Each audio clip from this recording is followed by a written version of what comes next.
Hello everyone, just Goran here, and I'm at the Red Panda enclosure of Safari Park Beekse Bergen because tomorrow it will be International Red Panda Day. So like we do every year, here's an inspiration video about all the Red Panda enclosures that I've seen over the past year, just to celebrate this amazing species. And if you want, you can also donate to the Red Panda Network via the link in the description below and also in the comments probably, trying to raise some money for the red pandas in the wild. This year Red Panda Day focuses on Packs for Pandas, which is an initiative where the Red Panda Network offers scholarships to students in Nepal, specifically students that excel in nature and conservation courses. So this is really a way to educate the red panda protectors of the future. So if you'd like to support the Red Panda Network and all the work that they do, links in the description and in the comments below, make sure to check it out. Thank you so much. Now let's get to some of the habitats. And we're in luck because this year there's actually 4 zoos in the Netherlands that have redone something about their Red Panda enclosure. Beekse Bergen actually kind of being one of them. So technically these 5, they didn't change much. They just removed part of the viewing area that was probably on the verge of collapse. So now the viewing area has changed slightly. No, let's look at some other zoos. Starting with the Himalaya area of Blijdorp, one of my favorite red panda enclosures out there. And while the enclosure has not changed, the area around the enclosure has seen some new things. Now to give some context, Blijdorp is of course the species coordinator of the red panda. They manage the breeding program. They're also one of the biggest donors to the Red Panda Network, donating about $150,000 over the past 3 years. And that money has gone towards a fence, and that's actually what you can see here. This is a recreation of the fence that has been built in Nepal to protect the red panda restoration site, which is also something you can see over here. This is a replica of the tree nursery in Jihlava, Nepal. Here the Red Panda Network is busy at work restoring lost red panda habitat and establishing a corridor between Nepal and India. So super important work. Here you can see the people behind that. These are the workers at the nursery, all locals from Jihlava itself. Here we can see some signs about the funding of these fences, as well as a thank you sign. And this leads me to why I wanted to start off with Blijdorp. It's because I want to segue into Nepal itself, where we can see the very same sign at the actual restoration site. Because yes, I've actually been here. Almost 1 year ago, I went to Nepal to see red pandas in the wild, and not only did I get to see the red pandas, I got to see all the amazing work the Red Panda Network does, like the greenhouses of the restoration site. I got to meet the people who work for the restoration site, and yeah, here we can see exactly the thing that Blijdorp recreated so faithfully. So yeah, over here, you can actually see the restoration site in progress. The stuff in the back that I'm pointing out right now is the original forests that are actually not damaged, and then as you move to the front, you can see these kind of bamboo fields, and that is the restoration site from about 30 years ago, I think. So that's 30 years of progress. The plants here grow very slow, so it will take quite a long time for the forest to be restored, but they are already seeing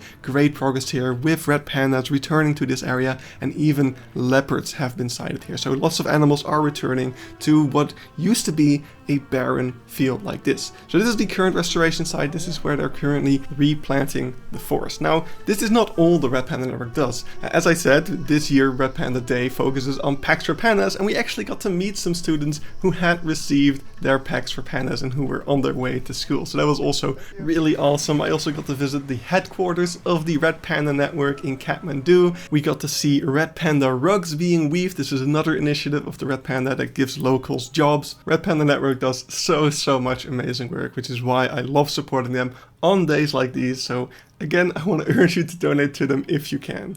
Now before we get back to the red panda habitats, let's look at some actual red panda habitat over here in Nepal, the beautiful lowland forest of the Himalayan foothills. The specific region we were in is called Ilam in Nepal. It is right on the Indian border, and yeah, you can see it's absolutely gorgeous, but also quite a treacherous bit of terrain if you're actually trying to reach the pandas, which are not going to be on the regular footpath. So you have to go up steep cliffs, down slippery hills, but eventually you do get to see the pandas, and it's all worth it. It was so amazing to see them in their natural habitat. And if you want to see more of Nepal and the natural habitat and all the things Red Panda Network does, I have a whole vlog series of my journey to Nepal. It's one of my favorite videos that I've made, a series of 4 videos. Yeah, check that out if you want to. But for now, let's enjoy the wild pandas a little longer and then head to some more Dutch zoos that have made new red panda enclosures. And the next one we're going to take a look at is AquaZoo Leeuwarden. The old enclosure has been cleared out of all the climbing frames, it's just an otter enclosure now, and the pandas have moved here. Now I also showed this enclosure last year, turns out it wasn't entirely finished. They added more climbing frames, there's some climbing protection on the edge of the water as well, because as you may or may not know, pandas can swim. But yeah, the enclosure has gotten a bit of an upgrade. There's some signage about all the things that the zoo does for the red panda as well. Stichting Wildlife being a pretty big donor also. And yeah, you can see the enclosure consists of multiple islands, climbing frames beneath, rope bridges, cool little shelters, and there's also some shelter space in the back, which you can also see when you walk around. So here you can look into that backstage. It's not a full indoor holding, as you can see, which is not a requirement for red pandas, but you can see they have a little box in there where they can get some privacy, and they are protected from the rain in here as well. But yeah, next up we have Artis, and you may or may not realize, but we're already looking at the enclosure right here, because they're in the trees. The tree is the enclosure. You can see there's some anti-climbing part way up the trunk, which is not to prevent anything from getting into the tree, it's to prevent things from getting out. Because yeah, all of the trees around this little otter enclosure are home to the red pandas, or they will be in the future. When I recorded this, the pandas were not in here yet. This was only the otter enclosure at the moment, and you may recognize this enclosure. Actually, it used to be for the Japanese macaques, but they moved out and the otters have taken their place, and soon the pandas will join them as well. But yeah, you can see there are several trees connected by all of these little net bridges, some of them being absolutely massive, so it's going to be quite a challenge to find the pandas, but it's also going to be so much fun watching them climb overhead. Over here you can see the bridge that can be extended onto the island to let the keepers on. That was already here when this was still a macaque habitat, but of course all of that stuff is still in place. You can also see here there's a little sign telling you that the pandas will be coming soon, so I'm not lying to you, and there is also some education about the conservation projects for the red panda that the zoo is supporting. For some reason there is also a mister in the edge of the pool. I don't know if this was already here when the macaques were still here. I never saw this before, so that's pretty neat, I guess. But yeah, that's pretty much it. The last thing there is to see is the final tree that the pandas can get access to, which also connects the entire enclosure of the pandas, I guess, to this backstage building, which I guess will be their backstage. But that was it for Artis. Next up we have Eindhoven Zoo, and here we can see in full glory Libema's addiction to these rust wool fences. It's really bad here, and it doesn't look the best, at least from this side, but I have to say the enclosure is really beautiful despite that. As we get to this glass viewing area, we can see it's a beautiful lush enclosure with some nice landscaping and a awesome climbing frame for the pandas here. We could see him walking around just a little bit for a second there. But yeah, when I was here, this panda was absolutely all over the place walking around. He's a pretty young male. He's about 1 year old. I think he was taken in from Poland, from a Polish zoo, and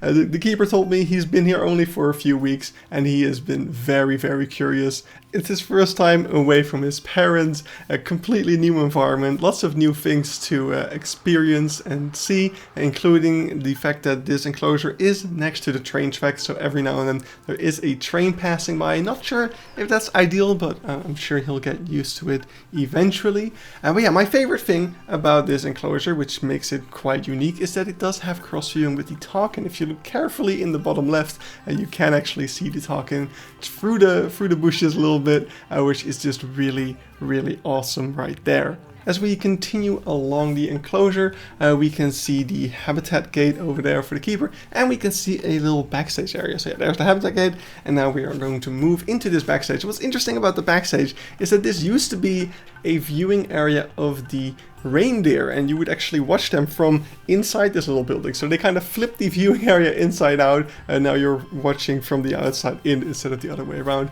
Keeper door has been added where you used to be able to walk through, and this used to be the entrance for the visitors to get into that viewing area, but now there's a window there and you can see into the red panda backstage, which is just really cool. And there's a little guy sitting there and really exploring every inch of his habitat. He was all over the place. But yeah, from this side side, we can see there's actually a second enclosure as well. Not something you see very often, but I guess never a bad thing, especially if you plan to breed with them eventually. And then behind that, you can see the new talk-in enclosure as well. But that's it for Eindhoven. Let's move to Ouwehands, where the changes aren't that major. Honestly, I may not have even noticed it if it wasn't for the fact that this area was under construction for a while. They changed some of the visitor area. They removed some climbing frames. They added some new ones, which are a bit taller, and they added a lot more planting to this area. But that's not that noticeable yet. I think it needs some more time to grow in. They also added some rocks around this little water stream over here, but the main enclosure has stayed the same.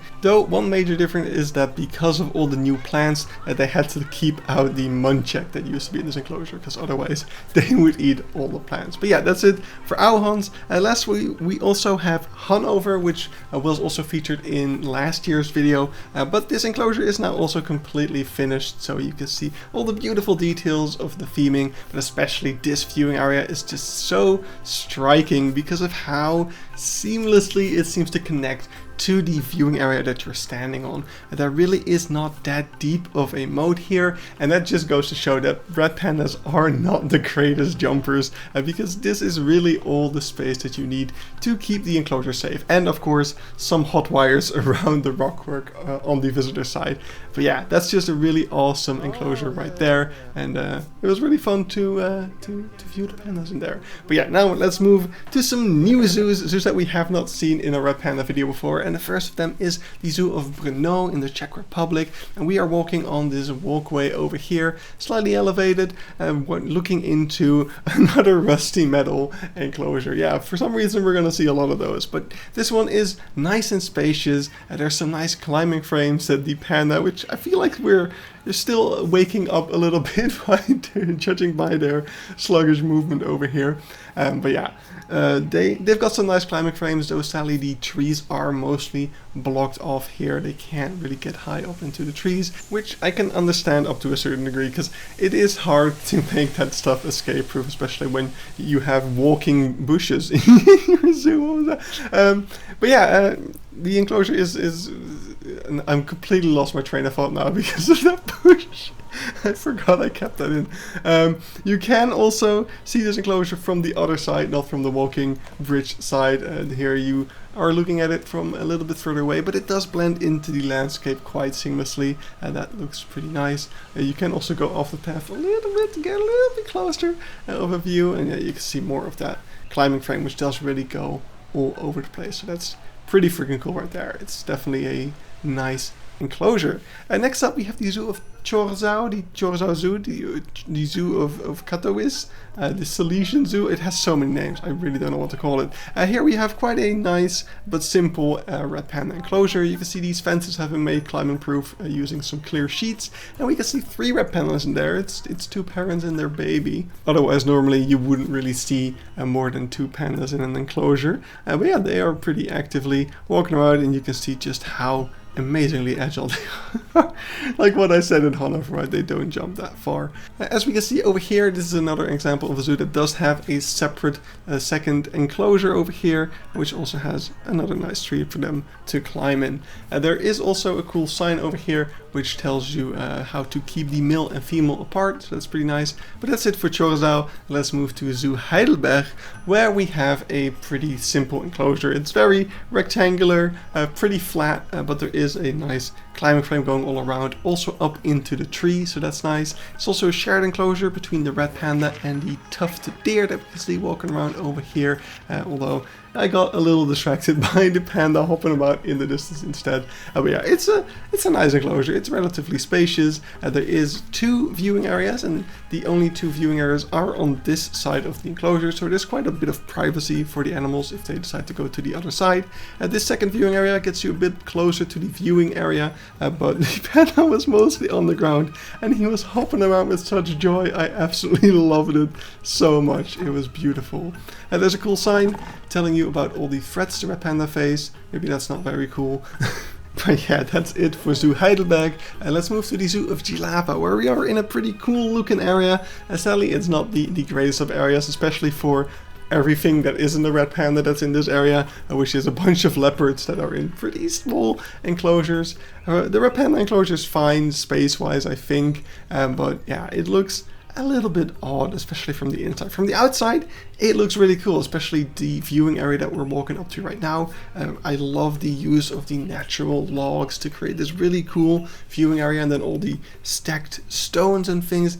It's just really awesome. But then you go inside and you have a bunch of concrete walls and such, and a metal pole in the middle of the enclosure, and it just doesn't look all that amazing. But look at that viewing area, it's so cool. I would love to see someone make like a better version of this that like has the same amount of details on the inside as on the outside, because I don't know why you would need these steep concrete walls on the inside, because it's a netted over enclosure. They're not going to be able to climb out, so why don't you make it look good? I don't know, it's a bit of a bummer. You do get a lot of interesting and nice views into this enclosure. There is also a cool little viewing area that's decorated as a house for some reason, where you can look through the window into the enclosure and see the pandas climbing around. Oh my god.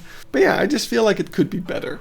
So let's move to something better. This is the Zoo of Karlsruhe, where we have a lovely themed area right away with all the like Himalayan prayer flags over here and some really beautiful rock work that gives us a view into this red panda enclosure over here, where the red panda was sitting inside a little box. So we're moving along further along the route where we can see more of this awesome rock work, even some plants strewn throughout, some cool signage, more prayer flags, and another viewing area of the enclosure. There's also a little tunnel for kids to take a shortcut, but we're just gonna go around to see more of the beautiful plants and rock work and signage. And actually, as we get up to this viewing area, we can see that the panda had just gotten some food, so we got to see some adorable munchies by this cute little guy, which was just absolutely amazing, of course. Then turning around, there is some more signage over here about the many names of the red panda and also about their natural habitat. Then as we get onto this bridge, we can look into either of the two enclosures.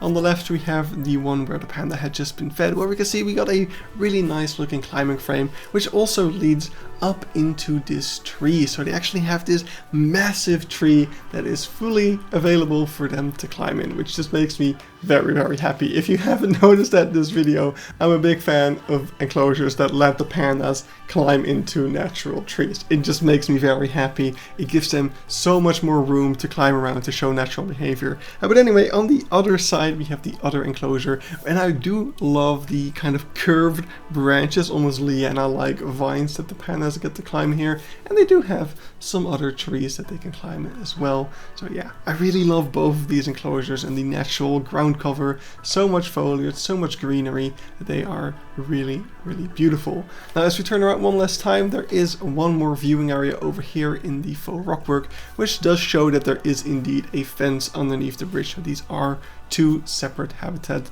Once again, seriously, up until this year, I feel like I'd never seen it, but here we are. Anyway, next up we have the Zoo of Kathmandu, which actually has quite a nice habitat for them. I was definitely expecting a cage for this one, but it's actually an open enclosure with a natural tree for the pandas to climb in, so hey, big fan right here. This is also a rescued panda. It was actually held as a pet because the person keeping it didn't know that it was an endangered animal, which just goes to show how important it is to teach local communities about the animals in their area so that mistakes like this don't happen. Anyway, over here we can see the backstage building, which is a bit cooler, which is why the panda can be found in there most of the time, because yeah, the Kathmandu climate isn't the climate where you would normally find pandas in Nepal, so it's a little bit too hot for them, but it's definitely a nice habitat nonetheless.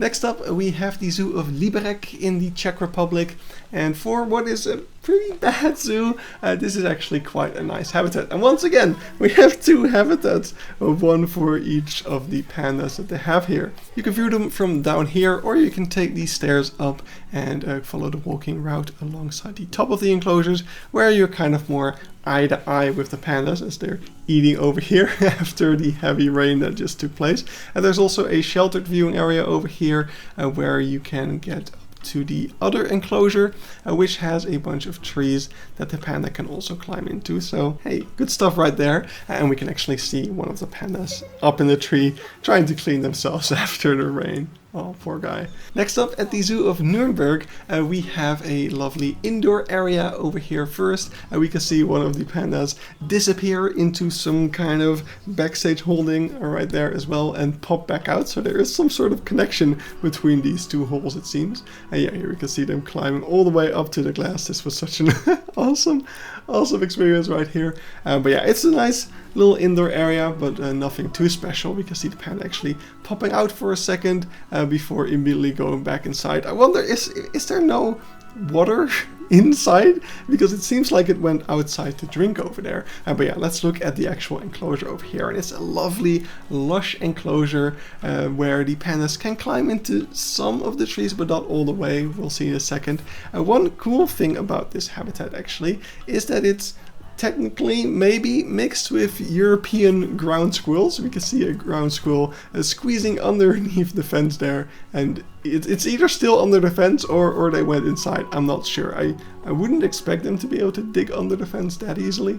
But yeah, as you can see, you can take some stairs up along the habitat, and there you can see that part of the tree is blocked off. And there would normally also be a bridge going alongside this enclosure, but yeah, it's blocked off from both sides because it's under construction. So yeah, that's the most that you get to see of the enclosure right here. So yeah, definitely a really cool one. And let's move on to the next one. This is the Zoo of Olomouc, and yeah, here we have a very square enclosure with a simple glass fence and some hot wire. It is a nice and lush enclosure. There's a lot of trees as well, but sadly the trees do seem to be blocked off, and I don't know why. This is such a secluded enclosure. There's no way for the pandas to climb out to other trees using these trees because they go straight up, they don't branch out. So yeah, I don't know why they don't just let them climb in them. Luckily, they do provide ample of other climbing opportunities with all these various climbing frames going around the entire enclosure, and all of those climbing frames actually look fairly new, so that does lead me to believe that this is quite a new enclosure. All the wood still looks quite fresh. As you can see, it's also a shared enclosure with the muntjac that's walking right over here. So yeah, it's not one of my favorite enclosures, but it's a pretty nice one. Then we are moving to the Opel Zoo in Germany, where we can see lots of bamboo as we are walking up a hill, and not necessarily in an Asia area per se, but there is this nice red panda enclosure over here. The ground cover of it is pretty barren, just a kind of a grassy field, but they do have a really nice and a pretty unique climbing frame. It's built out of all sorts of natural wood, which of course isn't all that special, but what is special about it is that part of it is still alive. It's built into a number of trees which have been like pretty heavily trimmed, but as you can see, these birch trees are still growing leaves, and yeah, the climbing frame goes up really quite tall over there, so that's really quite cool. I think it would be a lovely picture if a panda were to be sleeping on that top beam right there, but yeah, sadly they weren't. They were quite passed out because it was a very hot day that day. Moving along, we are going to the Zoo of Ostrava, where we have a really nice habitat with a slightly less nice looking barrier. I'm not a big fan of this one. It's this mesh hot wire mess with also plastic sheets to prevent climbing. It's just all the anti-climbing measures thrown at this one. They do not trust these pandas. Really cool, which I saw in the afternoon, was this panda up in the tree above the visitor area right there. That was just absolutely awesome. And yeah, you can already see more of why I love this habitat so much. It is just absolutely beautiful in terms of planting and lushness. There's so much going on with all the climbing frames connecting all the different trees. It is a really cool looking enclosure, and not all of the viewing areas are with this ugly mesh mess. Some of them just have a clear glass panel like over here, where you just get a really nice view into the enclosure like this, and yeah, it's gorgeous. So really nice job from Ostrava. Next up we have the Zoo of Plzeň, or Pilsen, and we got another rusty metal sheet enclosure. They are still around. We also have this weird greenhouse mesh type place over there, and we got a big ass tree, which I of course am very excited about. There was actually a panda sitting in there. Maybe you spotted it or not. You can go all the way around this enclosure and get to the backstage over here, which a keeper had just gone inside of. Yeah, let's just pan past the enclosure one last time here, see more of that mesh thing, which is interesting. It makes me a little bit nervous because it makes me afraid that like used to be all that they had, and then they added more to the enclosure later. But yeah, here you can see the panda eating because they just got some food from the keeper, so I was very happy. But yeah, here you can see why I'm nervous, because this is the habitat next to this one, which is for civet's, and this is their outdoor enclosure. So I feel like that mesh thing used to be the outdoor enclosure. Hopefully not of the pandas. But yeah, here you can see a nice aerial view, which is just really cool, because I can just imagine sitting there and seeing a panda like all the way up in that big tree. That would be really cool. Anyway, next up we have the Zoo of Prague, and we are at the entrance of the zoo because the first animal that you encounter when you come through the main entrance is the red panda over here, and it is such a beautiful enclosure. This might be one of my favorite enclosures. It's just so stunning looking, and the panda was like sitting somewhere at the top. But yeah, just panning up into this enclosure with the way that it slopes up, it's just so gorgeous. And you got the waterfall, you got all of these plants. It is so freaking beautiful. I love it so much. The only thing that could make it better, you probably guessed it, is a big ass tree in there. That would just completely finish this enclosure for me. And there are some trees planted in this, so maybe in a few decennia it will be even better. Next up we have the Zoo of Vienna, the Schönbrunn Palace Zoo, and yeah, here we are at a big elevation looking into the red panda enclosure, kind of having to look past all the tree cover. It's quite hard to look inside. Then again, this is mainly a viewing area of the polar bear enclosure, so if you come to the bottom here, we do get a view from down below, and you get to see the enclosure quite a bit better. This is a shared enclosure with the Asian small clawed otter, so you can also find those in here. And yeah, it's an enclosure. It's quite narrow. It's got these steep concrete edges, which are basically just the back of the beautiful rockwork walls of the polar bear enclosure. So yeah, this one kind of got the short end of the stick, to be honest. It's not the best enclosure. Then lastly, we are at the Zoo of Zlín, kind of moving into the India area of the zoo, and there is already a red panda on the sign. Here we have some nice Himalayan theming with these good luck charms over here, and yeah, we approach the red panda enclosure over here, which is just super amazing. I mean, first off, we got a big ass tree. That's just a check right off the list right there. We got actually hidden behind all the foliage some more of the rusty metal walls, but you don't notice them at all. It's just, it blends into the landscape so wonderfully, and it's so freaking beautiful. It's so lush. I didn't see a panda here. They're probably hidden somewhere in all of this, and I don't mind. I absolutely love it. And yeah, to top it off, we got some more theming over here with some more of these big spinny things. I don't know what they're called. But yeah, that's it. That's the final enclosure, and that's it for 2025 International Red Panda Day Panda Inspiration. I saw so many panda habitats this year. My god, what a great year. Anyway, I hope you all enjoyed and got some red panda inspiration, and I hope you think, hey, it's International Red Panda Day tomorrow. Why don't I go build a red panda habitat? Maybe donate some money to the Red Panda Network. Just gonna say that one more time. Please, if you can, donate to the amazing work that the Red Panda Network does. Link in the description, in the comments. Even though the charity stream has already ended, anyone who donates to the campaign will still get their name on the check that we added to Keypark, so you still have a chance to steal the crown. Anyway, I think that's all I have left to say.